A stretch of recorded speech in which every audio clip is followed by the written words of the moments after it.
Welcome back to Studio F on Fast Times Willy B. We were reviewing the Captain America, the First Avenger. Gentlemen, let's broaden our minds. Russ? Assemble.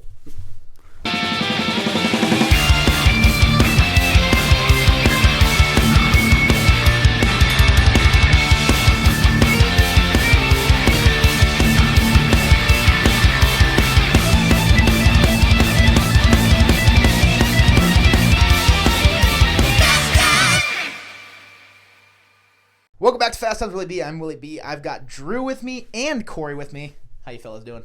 Doing great, buddy. Kory? I'm all right, I guess. Yeah, thank you guys for both Hi, answering Willis. that question normally. Kory. It's nice feeling tall right now. Yeah. You know, I got the middle seat. Yeah. So we'll be doing a 3-man review throughout all of the Captain America movies into Brave New World coming out this week. But we're going to start with Captain America, the First Avenger. Came out in 2011, one of the early movies in the Marvel Cinematic Universe. We got Joe Johnston in the director's chair. We just looked up quite the filmography.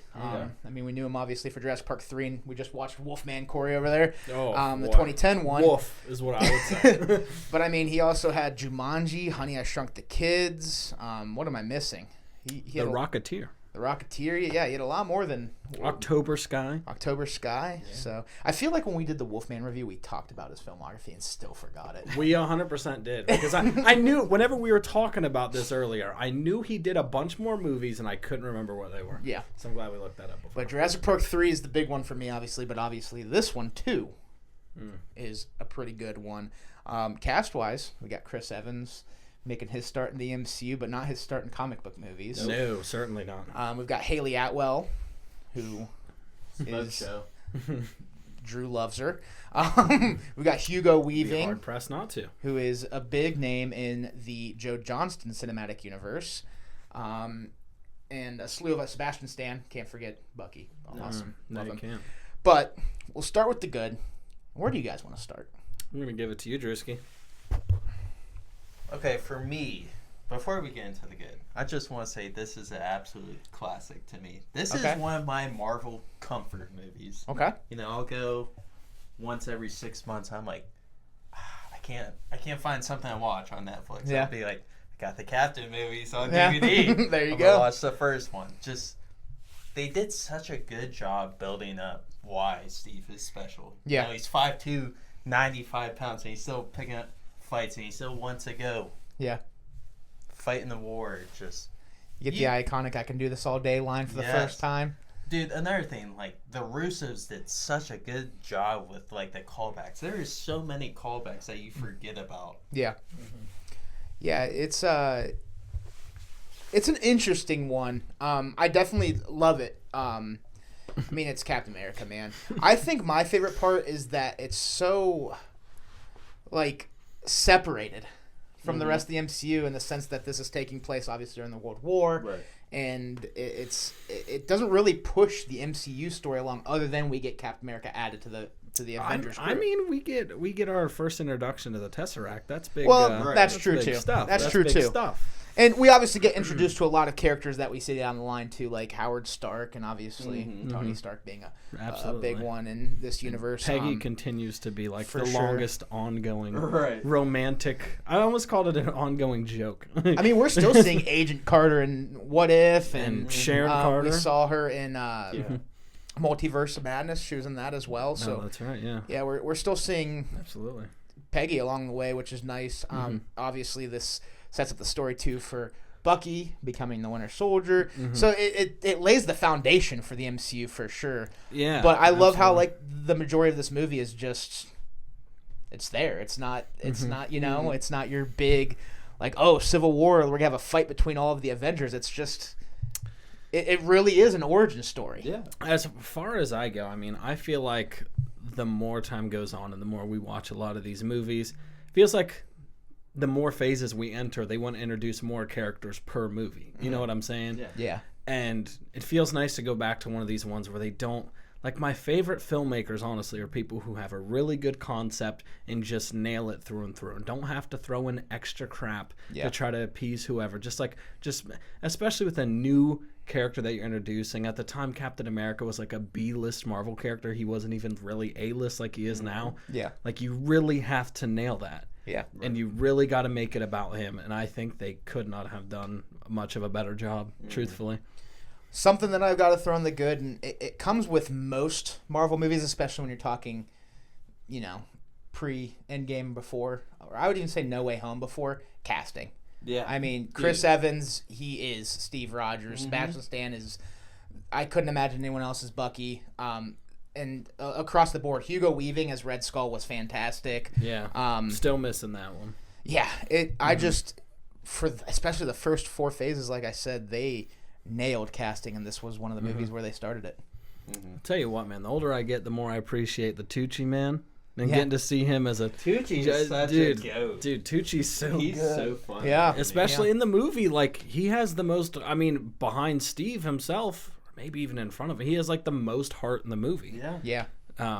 Erskine's great. I love Erskine. I always forget about him. And then whenever I watch this movie over and over again, I'm like, God, he's one of the best, Yeah. It's like the original Yin. Well, not the original, but I guess he was because he was in the 40s. So. I'm with you in that I always forget about it. When I was watching it this last time to kind of refresh my mind, because it's been a while. The last time I watched this might have been when we watched it at the Clark house. Wow. Yeah. I just needed to refresh my memory. I was like, is that Stanley Tucci? And I was like, it is. Yeah. I forgot he was in it. I think they aged him up a little bit. Yeah. Because at the time, he wasn't that old. He's still not that old. He's like early 50s now. Yeah. But no, it was definitely a fun rewatch because it had been a while. So it was, how you said it was a comfort movie. I was like, this is my first time watching it in probably like 4 or 5 years. Jeez. So it was definitely a refresher. There was things I noticed. I was like, oh, I forgot that happened. And then there's things, and I'm like, you watch them, you're like, that's fun. What else we got in the good? I mean, this is when Marvel was doing good with effects. Yeah, the CGI. It's amazing to me, like how even like the first Hulk movie, like the CGI looks better. The Fantastic Four first. It's so weird to me why the CGI looks worse nowadays. It's crazy what happens when you rush your workers. And another thing about like Phase 1 movies, they just focus on the one character. They don't, I gotta set up this character for the next one. That's why I really like. It's simple. Yeah. Just create why we want to fall in love with this character. Yeah. This is a fun one. I'm a big fan of like history too. So like having the war attached to it's always fun. One of my favorite lines is when he says, "I've already knocked out Hitler 200 times." Like, I just think that's fun, and I also love the evolution we get in this one of suits. Yes, we get the old-fashioned comic book looking. Straight out of 1940s, 1950s Captain America. Dude, I love that suit. I honestly, the poster boy suit. I wouldn't have been mad. Sorry. No, you're fine. I wouldn't have been mad if whenever he did that rescue mission to go save the rest of what would become the Howling Commandos. Yeah. Wouldn't have been mad if he just wore the suit that he just wears for those shows and whatever. And the proto suit they give him makes sense. He has equipment with that one. But like honestly, as time goes on, I'm like, especially after watching like the recent Fantastic Four First Steps trailer and stuff, it's like simple. I'm kind of not hating it. Yeah. But back then we all wanted like, modified. But getting on to the actual suit that he has by the end, the more time goes on, I'm like, that might be the best Captain America suit. Yeah. There's something weird and quilty about the shoulders that I always feel kind of weird about. But beyond that suit's like kind of perfect. I like when he wears it in the Winter Soldier. Yeah, when he suits up in Stan Lee's cameo. I'm totally getting fired. Stan Lee's cameos are so good in Captain America. Absolutely. Yeah, Absolutely. I agree with the sense that I would love. He definitely needed the shield upgrade though. Yeah, going into that. Like I loved the suit, but if he didn't get a shield upgrade, he wasn't making it past the third act. No. I do like that they did a throwback to like his original shield though. I thought that was a great idea, and also like whenever he's selling the bonds and he knocks out Hitler or whatever. That was a great way to introduce, like, that was the first appearance of Captain America. Like, he did punch Hitler in the comics. Yeah. Mm-hmm. So, like, using that actual issue and using it as, like, it was war propaganda, which actually it still was whenever it really did drop. I mean, for sure. Right. But, it's just interesting, like, meta, I guess, there. I don't know. Another shout out. I like Tommy Lee Jones in this movie. I was just about to mention that. My favorite line when Peggy gives him a kiss before he looks at Cap and he's like, "Don't look at me. I'm not giving you a kiss." Yeah, I forgot to mention him when we were talking cast. That's another big name in this movie, right? But he was fun. I can't think of the actor's name, but he plays I can't think of the character. The big mustache. He gets broken out. Dum Dugan. Yeah, Dum Dugan. Yeah, I love him. Yeah, he's the pitcher from Angels in the Outfield. Yeah, he's like a famous that guy. He shows up every night. Yeah, that's fair. Yeah. But he was fun. The breakout scene is probably one of my favorite scenes when you get the guard knocked out on top, and that's when you get the Hitler line I've knocked about 200 times. You know what? Let me see that. I do really, really love that line whenever he goes into a cell and he's like, you know what, Frank?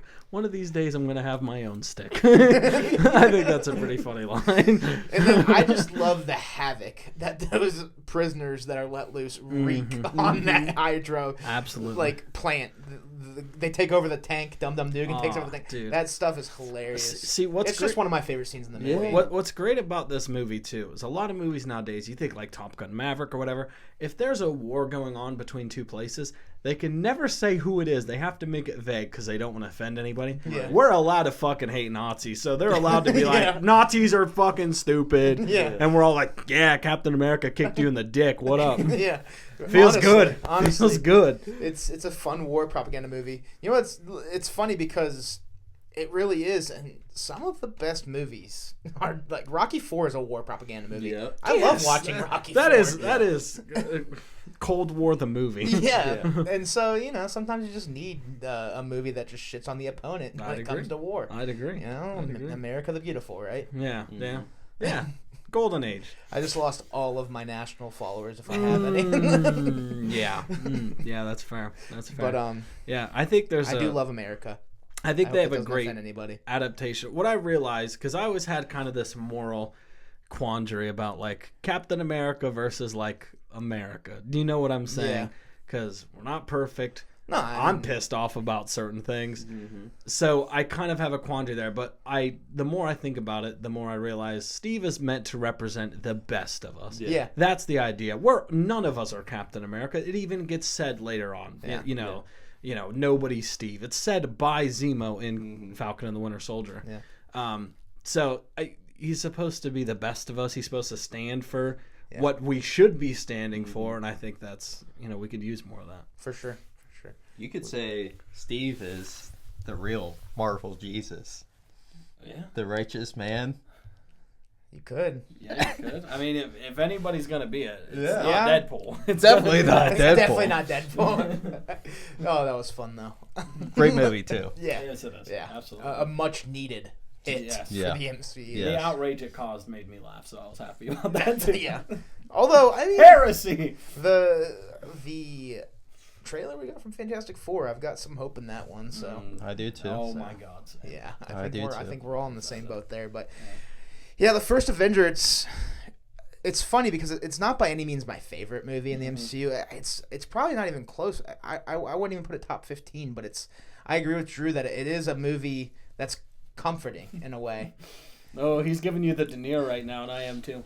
Well, you got to think we've got like not top 15. You got to think we've got like 40 movies now too. I know. To say it's not top 15 is probably not a wild take. Let's be real. Right.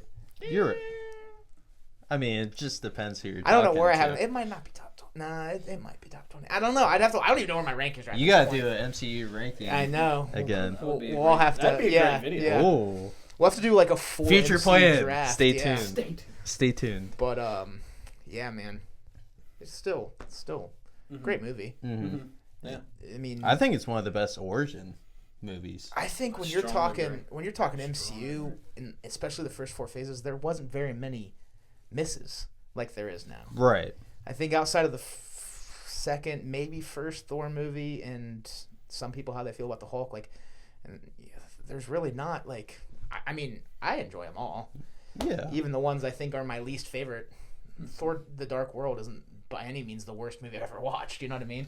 No. It might be at the bottom of my list for a universe that I really enjoy, though. Right. So it's just. Let's be real. There's a lot of good movies in the MCU. Oh, 100%. So to say it's not top 15, I don't think is that crazy. We'll see. Talking to two big fans. That's fair. I like both the other two Captain Americans we're about to cover more than this one. So, yeah. Then you start throwing an Avenger. You start throwing an Iron Man. You start throwing in the Guardians trilogy. You're right. There's a lot of good movies. Just Cap he's one of my favorite Marvel characters. I'm glad they went with Chris Evans too. I know there's probably, I don't know if there was, but do you think there was some hesitancy with him already being a comic book character? Well, Chris, he didn't want to. Okay. Because he had bad anxiety. He turned it down twice. Really? He did. He turned it down twice. I guess I'll just take it. Take it, my Thank you, sir. He turned it down, if I'm not wrong, he turned it down twice because he already did Fantastic Four and it was kind of shady. Like, it wasn't super beloved, but there were fans, and I think he also felt kind of ridiculous. He just didn't want to repeat that cycle again. That's fair. But eventually he was obviously convinced. Thank goodness. You know who convinced him? Who was that? The GOAT RDJ. It was RDJ. That's RDJ That's convinced fair. Chris Evans. You know who we have to thank for this whole universe, in all honesty? Jon Favreau. Jon Favreau, dude. Mm-hmm. He is the man. Shout out, John. You got 3 big fans here. Well, I'm gonna lump you guys in with me. I'm a huge fan of Jon Favreau. Absolutely. And thank you. Mm-hmm. Yes. Absolutely. Gave me Iron Man, gave me Elf, gave me I mean, The Mandalorian. He pushed them to hire RDJ, and then RDJ pushed Chris Evans. So, like, that's Marvel Jesus. Happy Hogan. We cracked the code. We cracked the code. Happy Hogan. Jon Favreau is Marvel Jesus. Absolutely. Are you sure he's not Marvel God? Because in the beginning, Jon Favreau created Iron Man 1. That's father. True. Genesis of MCU. That's fair. 1. We're getting way too religious with this Captain America review right now. I'm sorry. But yeah. Anything else in the good for you guys? I know you guys love this movie. Probably just the chemistry between Steve and Bucky and Steve and Peggy. And Steve and everybody. Yeah, Steve and everybody. Risen us up there. Yeah, Risen. Yeah. For me personally, I got a couple of good things I want to shout here. For one, like in the early MCU stuff, good villains were hard to do. Yeah. Stumbled there. I think this definitively, in my opinion, has a better villain than Iron Man does. That's fair. At least talking about the first. I think Red Skull is... but that's, again, built off of the back of it. Obviously, they had more space, time, and a little less anxiety with this one coming out. Yeah. I think it also does a great adaptation of the Captain America story, because I don't know if you guys know this. That comic book his story is completely convoluted. Yeah. Mm-hmm. It's to the point now, because obviously Captain America is rooted in, World War II. Yeah. Originally, he didn't get frozen ice. He just went up into the 60s, and then they went, oh shit, actually, you know what, that guy was a clone. They decided that was a clone. And then they decided later on there's another guy who basically just took up the mantle and pretended to be Captain America. There was like 3 different people who said they were Captain America, and that was their way of retconning Captain America actually being in modern day. Because they decided to go back and go, that he wasn't real, and there's 3 different guys there. It's weird. Yeah, I like the ice stuff. Yeah. Like the opening scene we get is really cool. Mm-hmm. And the shield reveal in the ice. I always thought it was kind of goofy. Only because everyone said... Like, I do love it. I don't have any problems with it. It's a funny nitpick. Yeah. If you go in to watch Captain America, and then the opening scene is them seeing a frozen shield, and they're like, oh my god. It's like, we know. Yeah. we know. You don't need to show us. We know. And then the ending, too, is fun. Like, with the baseball game, and I was at this game, and they're like, oh, shit. See, I have a huge pet peeve with the ending, though. Okay. And it's because the ending is great, right? Yeah. So you get the part where he goes, are you all right, Captain? And he goes, I just had a date. One of the saddest endings to any MCU movie ever. Perfect ending. Leave it right there. That's fair. My biggest problem is the same problem I have with the end of Revenge of the Sith. Ends on a very sad, sour note. And then it just goes into the credits.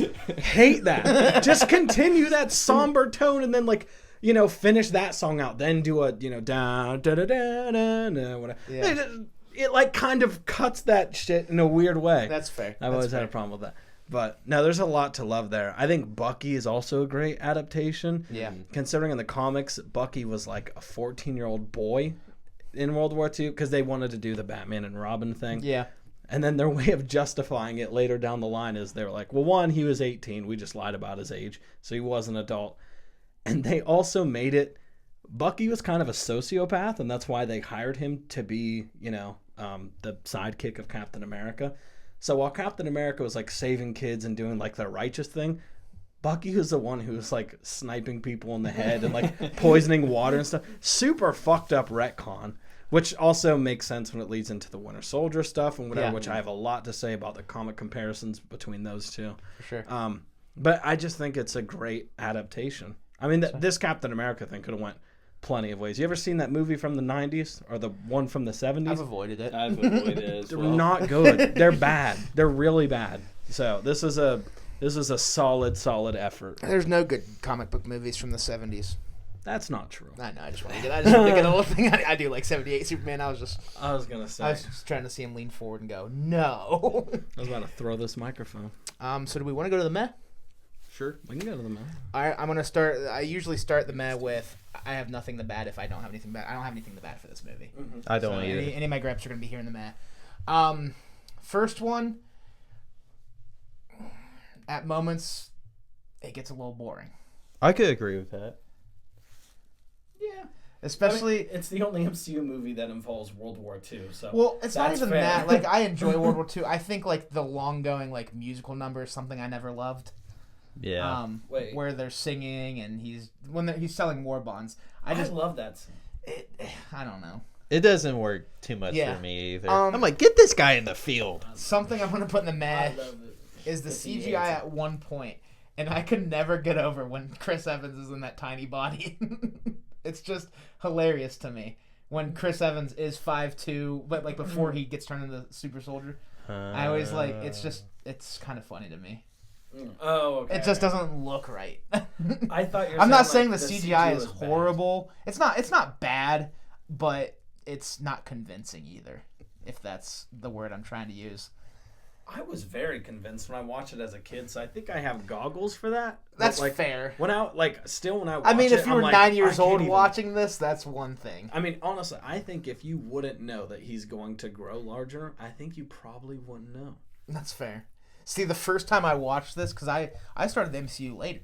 You guys watched it as it was coming out. Day one, baby. I started it late. I was already in high school when I started watching MCU movies. So when I'm watching, I'm like, that's not Chris Evans. like, I don't know who that is.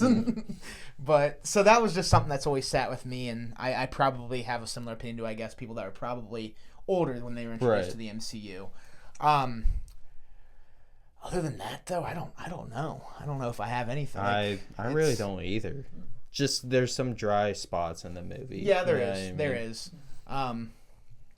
Yeah, other than it slowing down a little bit for me at some points, and that, I don't think I really have any other gripes. You have anything?